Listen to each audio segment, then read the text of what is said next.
Baiklah, saya akan menjelaskan tentang konsep desain solid dan konsep desain pattern.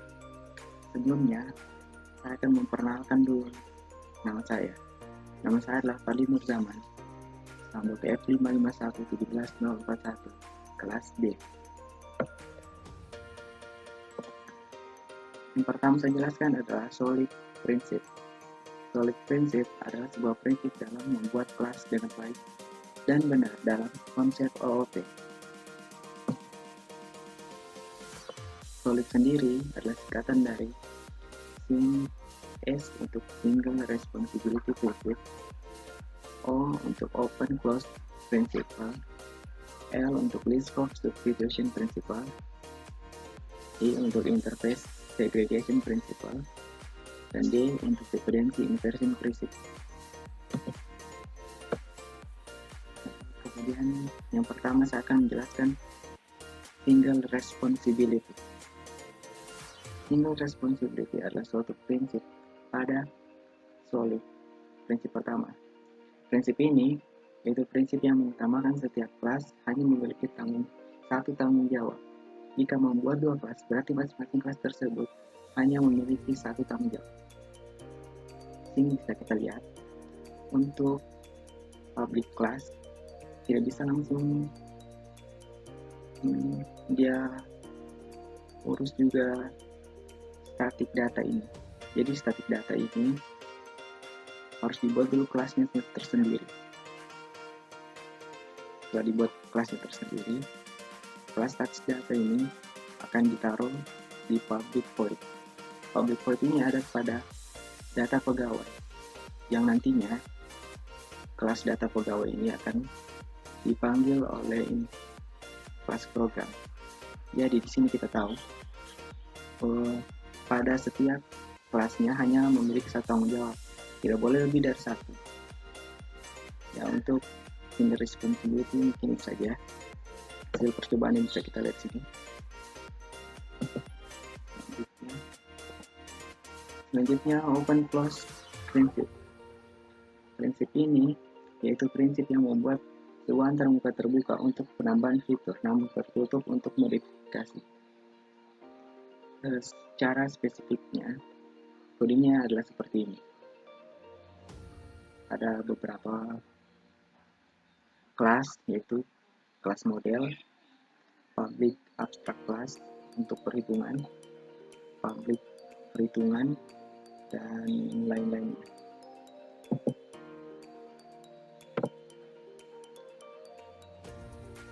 Pada kelas program ini yang berdasarkan penjelasan sebelumnya, antarmukanya itu terbuka, tapi untuk penambahan fitur, namun tertutup untuk modifikasi. Maksudnya itu, dari yang saya tangkap, dia codingnya itu mungkin tidak bisa dimodifikasi di antarmuka, tapi bisa dimodifikasi di backgroundnya sih, di codingnya. Jadi jika ingin memodifikasi untuk outputnya nanti, modifikasi di bagian coding mungkin itu. Kemudian lanjut ke list of substitution. List of substitution ini adalah prinsip dalam solid juga, yaitu untuk memenuhi prinsip ini abstraksi harus benar. Jika abstraksi benar, saat kita ingin membuat program menjalankan fungsi yang merupakan subtype dari suatu kelas, maka kita hanya perlu mensubstitusikan pada inisialisasi objek. Lalu tidak perlu ada inisialisasi properti baru untuk mendapatkan hasil yang sama. Maksudnya ini pada list of substitution ini kita hanya perlu mensubstitusi pada inisialisasi objeknya. Kalau untuk di sini inisialisasi objeknya ada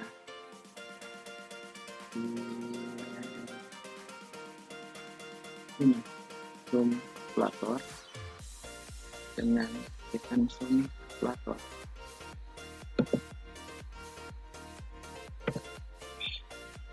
Nah, di sini nanti dipanggil public kalkulatornya. Dan pada program kali ini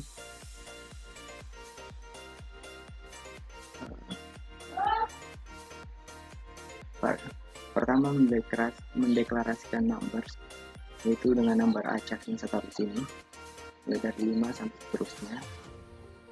Kemudian untuk outputnya nanti, jumlah dari semua angka itu akan ditambah.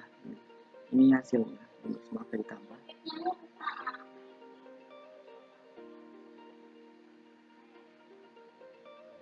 Dan di sini jumlah semua angka genap.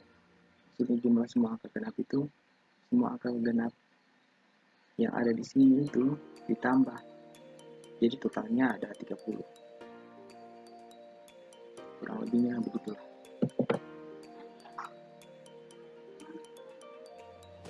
Kemudian ada yang namanya interface segregation. Sebaiknya setiap interface memiliki fungsi yang baik, fungsi yang hanya benar dipakai saja. Sebuah interface semakin sederhana, semakin baik. Tidak perlu mengandung semua fungsi yang benar-benar tidak digunakan. Jadi hanya fungsi-fungsi inti saja yang ada. Merancang interface yang hanya sesuai kebutuhan kelas yang mengimplementasikan interface itu. Untuk codingnya ada ini, contohnya begini. Untuk interface-nya ada iMessage, ada juga for interface email message, dan kelasnya ada kelas SMTP message, kemudian ada kelas SM message. Baiklah, selanjutnya kita masuk ke dependency inversion. Pada dependency inversion ini, high level class tidak boleh ketergantungan dengan low level class. Maksudnya level yang lebih tinggi tidak boleh hanya itu terus saja bergantung sama level yang rendah. Jika misalkan kita melakukan modifikasi dengan low level class, maka harusnya high level class tidak perlu dimodifikasi. Untuk codingnya seperti ini. Di sini codingnya sepertinya hanya untuk menyimpan data begitu. Soalnya saat dijalankan tidak muncul hasilnya. Mungkin hanya saja. Kemudian kita masuk ke desain pattern. Desain pattern adalah template dalam membuat software yang fleksibel, responsibel, dan maintainable. Dengan desain pattern dapat mempermudah developer untuk memahami desain software. Yang pertama ada singleton pattern. Singleton pattern memungkinkan hanya satu objek yang akan dibuat dan dijalankan berapa kali pun kita membuat objeknya, karena objeknya dibuat dalam kelasnya secara private dan tidak dapat dipanggil di kelas lain. Di sini kita bisa lihat objek-objeknya, yaitu kotak 1, kotak 2, dan jumlah kotak, singleton jumlah kotak. Di semuanya ini private, jadi dia tidak bisa dipanggil di kelas lainnya. Untuk objek-objek ini nanti bisa dipakai hanya untuk dia di sini saja, tapi bisa dipakai untuk berapa kali pun untuk membuat objeknya. Ini lanjutan codingnya. Untuk bagian intinya kelas program, di sini manggil yang tadi tuh objek-objek tadi. Ini hasil program. Kemudian kita masuk ke factory pattern. Factory pattern adalah sebuah pattern yang memungkinkan user untuk membuat produk tanpa harus mengakses langsung fungsi produknya. Biasanya membuat sebuah fungsi yang memiliki parameter yang bertipe string yang mengembalikan nilai abstraksi dari kelas suatu faktor. Sebaiknya berisi satu abstraksi saja. Untuk kode programnya ada di sini.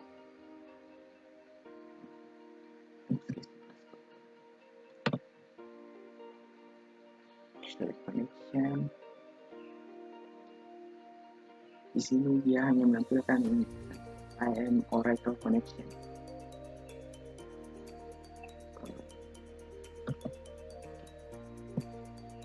Selanjutnya kita akan masuk ke abstract factory.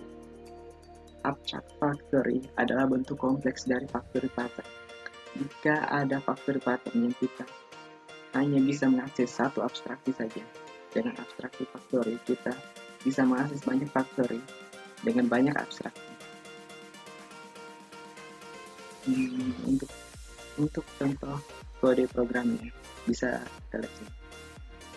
Pertama kita membuat name class client, ini untuk kliennya. Kemudian melanjutkan kodenya guys. Ini untuk cloth factory atau bajunya, bisa dibilang. Ini bagian yang berbeda dari klien tadi. Terakhir ini programnya. Pada hasil programnya, percobaannya, ini hasilnya adalah hari ini saya menggunakan pakaian dress atau sweaters. Itu sudah dideklarasikan sebelumnya di program chat, jadi nanti dipanggil saja mahasiswa. Hari ini saya menggunakan pakaian polo shirt dan jeans. Mungkin hanya itu saja. Sebelumnya saya menjelaskan di sini ada dua abstrak yang dibuat, tiga abstrak. Abstrak class clothes factory yang berisi public abstract shirt untuk membuat bagian bajunya, public abstract doors untuk bagian celananya, dan ini ada dua abstrak. Jadi mungkin itu tentang abstrak factory ini. Karena sebelumnya dijelaskan jika ada factory pattern hanya bisa mengakses satu abstraksi, pada abstrak factory ini kita bisa mengakses lebih dari satu factory. Kemudian masuk ke builder pattern. Builder pattern adalah metode menggabungkan representasi objek baru dengan menggunakan objek yang sederhana. Representasi objek baru maksudnya pembuatan semua objek-objek ini, neo director, neo concept builder, dan lain-lain.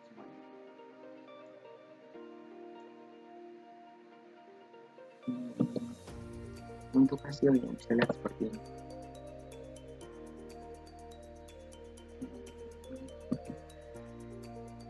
Kemudian kita masuk ke adapter pattern. Adapter pattern digunakan untuk menghubungkan dua interface yang berbeda agar dapat terhubung dan bekerja sama. Kalau di sini saya hanya membuat satu interface.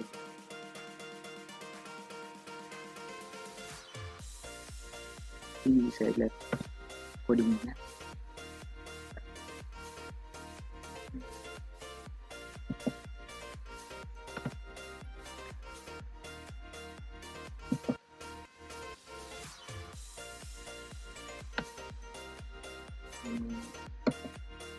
Kemudian kita masuk ke cari pattern, packet pattern. Packet pattern adalah objek packet yang memiliki pointer ke dalam berbagai objek dari subsistem yang di warp. Ia menggambarkan ulang fungsionalitas dari objek tersebut. Dia menggambarkan ulang itu seperti dia memberikan penjelasan begitu. Ini simpan pembayaran, menyiapkan bank, simpan. Kemudian nanti semua ini jadi satu dan ditampilkan di percobaan PG. Memberitahu kerja keluar sana, menyiapkan bahan dan lain-lain. Kemudian kita masuk ke proxy pattern. Proxy pattern adalah sebuah pattern yang berguna untuk mengakses objek sebenarnya yang ada di belakang layar. Maksudnya, klien mengakses tidak langsung ke objek aslinya. Ini berguna jika klien tidak memperbolehkan untuk mengakses seluruh isi objek yang ada.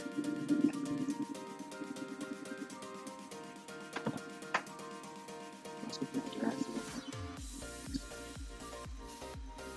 pattern itu hanya mengakses objek yang ada di belakang layar. Klien mengakses tidak langsung ke objek aslinya, jadi klien ini tidak bisa langsung mengakses di interface-nya. Jadi dia tidak bisa nanti programmer yang mengakses di balik layar. Kemudian begini hasil program.